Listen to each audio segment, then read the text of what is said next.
Week 1 of the NFL season is here. You're watching the MJ Take on Sports Fan Entertainment.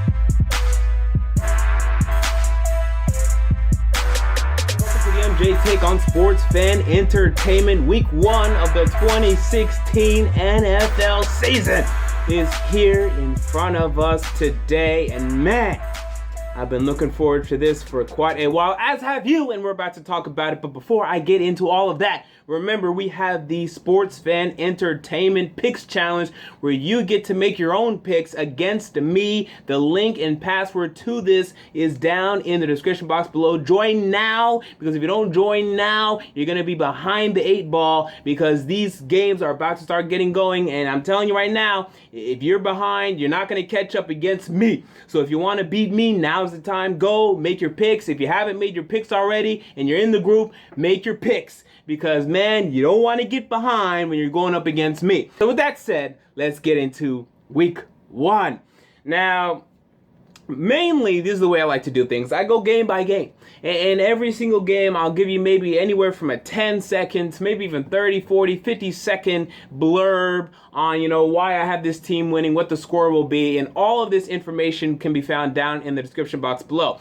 Now, I don't exactly do against the spread, not exactly. Okay, when I'm talking, I'm just going to tell you who I have winning, but down in the description box below, you can see the scores for each and every game. So, for example, the first game, the Carolina Panthers versus the Denver Broncos. I have the Panthers winning this game 27-13. The spread right now is the Panthers -3. Obviously, this score indicates that I like the Panthers to cover this. So you have to look at the scores if you really want to know my against the spread predictions. I'll tell you right now, I'm not great against the spread, but if you really want my against the spread picks, fine, go ahead and look at them. I'm more of a straight up guy. But I do have these 3 new things that I'm adding, and that's my guarantees of the week. That is 3 against the spread picks that I'm absolutely betting my life on, and you should too if you like to bet, that is. So with that said, let's get into week 1. Week 1, Thursday night football game, the opener. I have the Carolina Panthers beating the Denver Broncos, and I don't think it's going to be very close. Look, the Broncos upset the Panthers in the Super Bowl. It was an upset. If they were to play again the day after, the Panthers probably would have won that game. If they would have played the week after, the Panthers would have probably won that game. Panthers are going to win this game. I mean, they're just a better team right now than the Broncos, especially when you look at the quarterback comparison. The Panthers defense is still really good, even without Josh Norman. Kawan Short will be getting pressure up the front, pressuring Trevor Siemian, getting him to throw maybe a couple of interceptions, and eventually the Panthers will win this game. I don't think it's going to be very close. I have them winning 27-13. We move on to the Sunday games, the 1 p.m. games. Green Bay Packers at the Jacksonville Jaguars.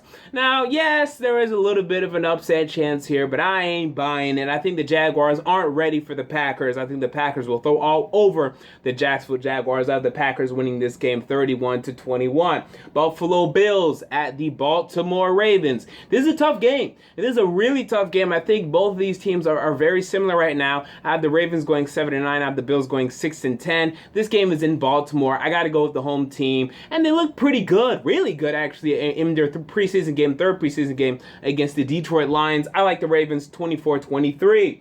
We move on to the Chicago Bears at the Houston Texans. And by the way, if I forget to say the score, again, it's down in the description box below. Chicago Bears at the Houston Texans. Now, a lot of you guys know I've been high on the Chicago Bears throughout this offseason. I've cooled down, okay? J.J. Watt's back for this game. Derek Newton is back for this game. Both of them play for the Texans, obviously. And I like the Texans to win this game because their offense is already firing on all cylinders. I didn't think it was going to happen this quickly, but it is, and I have to respect that. Texans win, and I think they'll cover too. We move on to the Cleveland Browns at the Philadelphia Eagles. I struggled with this game.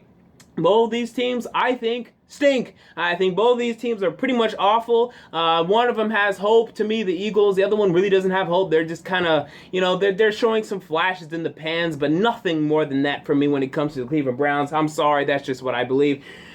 But I'm going with the team with the better defense, and I think the better quarterback. I think Carson Wentz will prove to be a better quarterback than RG3. So, I mean, right now, the Browns are just a worse team than the Eagles. I got to go with the Eagles to win this game. in Philadelphia. We move on to the Tampa Bay Buccaneers at the Atlanta Falcons. And guys, can you guys wake up? You know, everyone's picking the Falcons to win this game. Why? What have the Falcons done to deserve that? The Bucs had their way with the Falcons last season. Now you're looking at Jameis Winston being a better quarterback than Matt Ryan. I mean, he is at this point. If not, he will be definitely by the end of the season. You're looking at the Bucs having, I think, a better defense, having a way better offense. The Falcons' offense is stagnant. They have a better head coach. They're better. I don't care if it's in Atlanta. They're better. The Bucs are winning this game. I'm betting my life on this. Next game, we have the Minnesota Vikings at the Tennessee Titans, and Viking fans hate me. Okay, I'm number one on their most wanted list after I trashed them for the Sam Bradford trade. Well, get ready for this, because I have you guys losing this game at Tennessee in Nashville. Look, Sean Hill is starting. I don't care. He can't throw the ball on the Titans defense, mainly because he stinks, okay? The Titans cornerbacks stink, okay? They're pretty much the worst in the league. But Sean Hill isn't going to be able to get much of a passing offense against this team. The only thing the Vikings can do offensively is run the football, but that's the one thing the Titans are actually decent at stopping defensively. Your points will be limited, and while your defense is still very good, I think the Titans will find some creaks and some holes.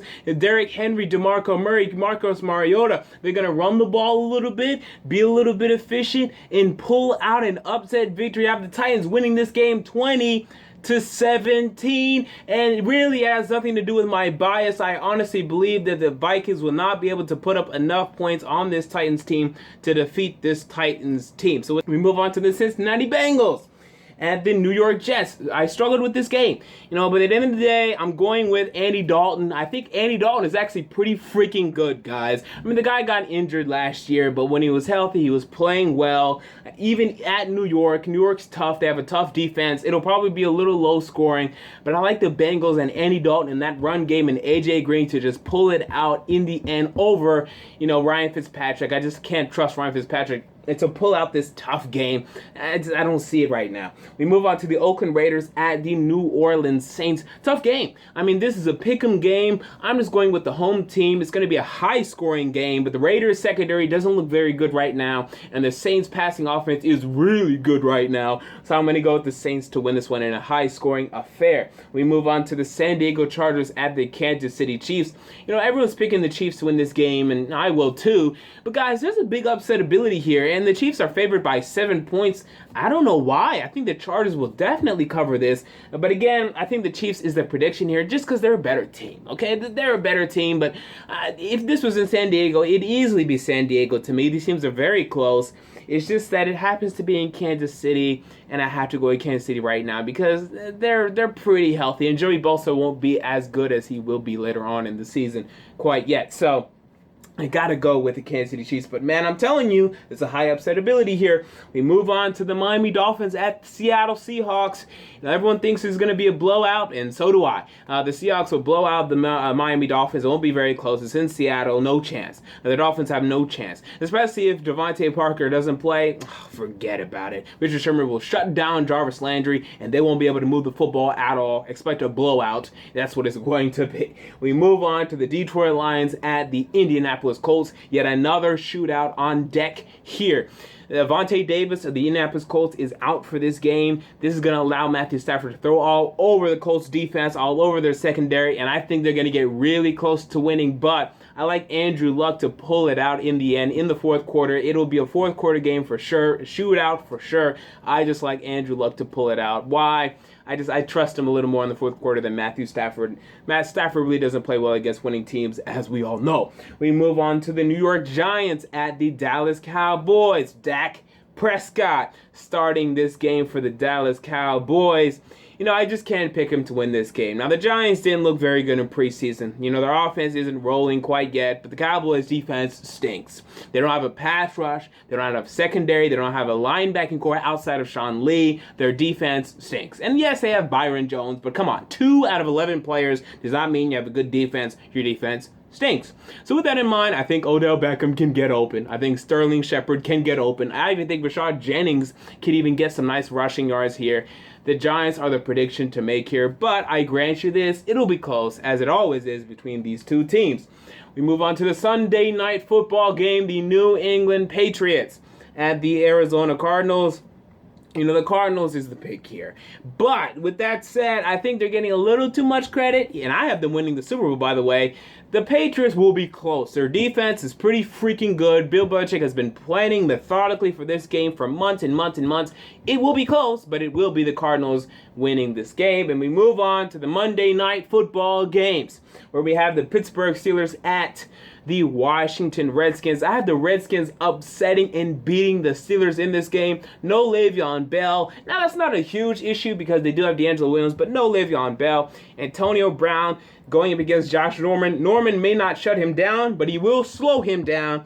And I don't love that. I think the Redskins are pretty freaking good. I think people need to give them some more credit. Yeah, I only have them going 8-8, but that's because their schedule is tough. It's not because they're not good. I like the Redskins to upset here. I think they're going to throw the ball all over the Steelers. I mean, the Steelers' defense isn't as bad as some people think it is, but they're going to throw the ball enough on the Steelers. Jordan Reed is healthy. Josh Jackson isn't, but Pierre Garçon, Deshaun Jackson, they're healthy right now. They're going to give the Steelers' defense some troubles. They're going to win this game to me. And then the final game, the game I had the most trouble with, the LA Rams at the San Francisco 49ers. Now, the Rams, to me, stink. I don't think the Rams are very good at all. They're starting Case Keenum yet again. And Jared Goff is the number 3 quarterback. So with that in mind, I'm picking the 49ers to win this game. Now, the best player on the football field will be Todd Gurley, and he is the one that can change the outcome here. Todd Gurley runs for 200 yards, and sure, the Rams will win this football game, but the 49ers, they beat the Rams week 17 of last season. A lot of people don't remember that because they didn't care about the game, and really, you shouldn't have anyway.